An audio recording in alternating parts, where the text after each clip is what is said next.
नमस्कार, मैं हूं यूएसपी सर और हिंदी हाईवे में आपका बहुत बहुत स्वागत करता हूं।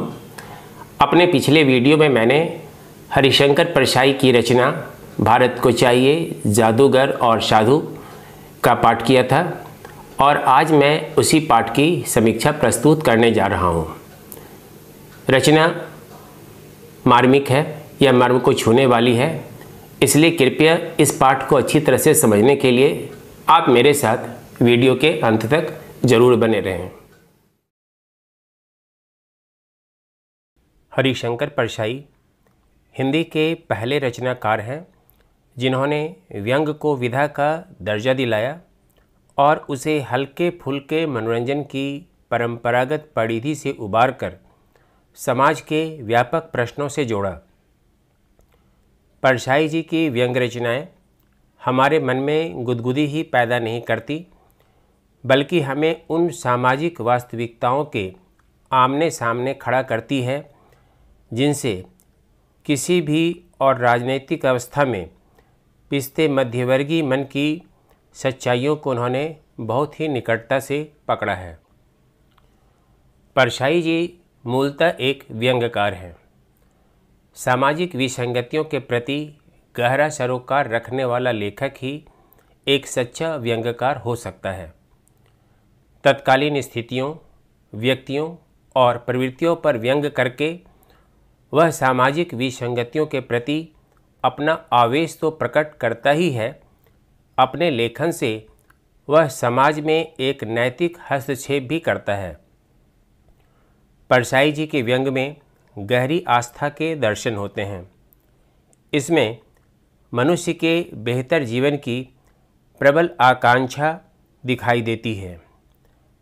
दरअसल व्यंग का लक्ष्य केवल हास्य पैदा करना नहीं होता है, बल्कि इसके मूल में लोक कल्याण की भावना छिपी होती है। प्रस्तुत रचना इसका एक अच्छा प्रमाण है।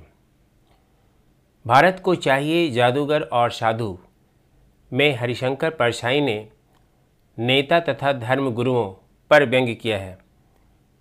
यहाँ धर्मगुरुओं का अर्थ उन धर्मगुरुओं से नहीं है जिसकी चर्चा कबीर ने की है। आज़ादी के बाद के वर्षों में और कुछ बढ़ा हो या नहीं, जादूगरों और साधुओं की संख्या जरूर बढ़ी है। हरिशंकर परछाई जिस जादूगर की बात कर रहे हैं वे जादूगर और कोई नहीं, हमारे नेता हैं, जिन्हें हम निर्वाचित करके बड़ी उम्मीद के साथ संसद में भेजते हैं। ये वे प्रतिनिधि हैं जो बड़े से बड़े जादूगरों के भी कान काटते हैं। जादूगर के माया जाल में तो लोग घंटे 2 घंटे रहते हैं, लेकिन इन जादूगरों ने तो 70 सालों से हमारी आँखों पर पट्टी बांध रखी है। आज़ादी के बाद से ही इन्होंने दावा किया था,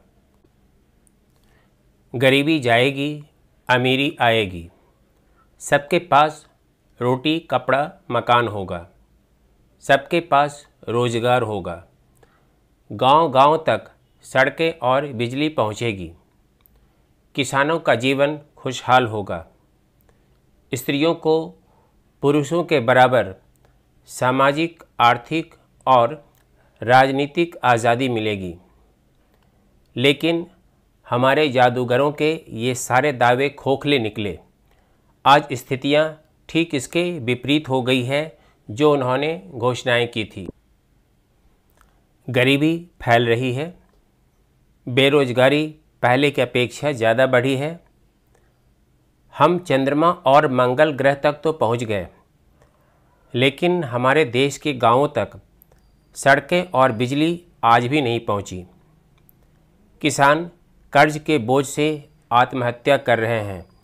खुशहाल जीवन की बात तो बेकार है। स्त्रियों का सड़कों पर निकलना दुश्वार हो गया है। अब रही बात इन तथाकथित साधुओं की, तो इन्होंने भी भारत का कम सत्यानाश नहीं किया है। जादूगरों की तरह साधुओं की भी बाढ़ सी आ गई है। सुबह सुबह आप जितने भी टीवी चैनल खोलो, सब पर बाबा ही बाबा नज़र आते हैं। इनके पास सारी समस्याओं का समाधान है, लेकिन ये लोगों का कितना कल्याण कर रहे हैं, इस बात का अंदाज़ा इसी से लगाया जा सकता है कि इन तथाकथित बाबाओं में से कई तो हत्या तथा रेप के आरोप में जेल की सलाखों के पीछे हैं। इन सब के बावजूद हमारी आंखें नहीं खुलती। हम आज भी इन जादूगरों और साधुओं के पीछे पीछे चल रहे हैं। परछाई जी इस व्यंग्य के माध्यम से यह कहना चाहते हैं कि अगर अब भी हमने विवेक से काम नहीं लिया, हम अंधविश्वास के शिकंजे से बाहर नहीं निकले, तो फिर भारत का तो मालिक भगवान ही है। अभी मैं हरिशंकर परछाई की व्यंग्य रचना भारत को चाहिए जादूगर और साधु की समीक्षा कर रहा था।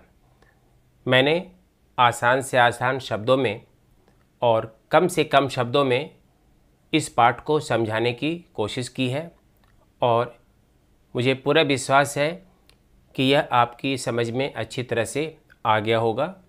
अगले वीडियो में आपसे फिर मिलता हूँ, तब तक के लिए विदा दें। नमस्कार।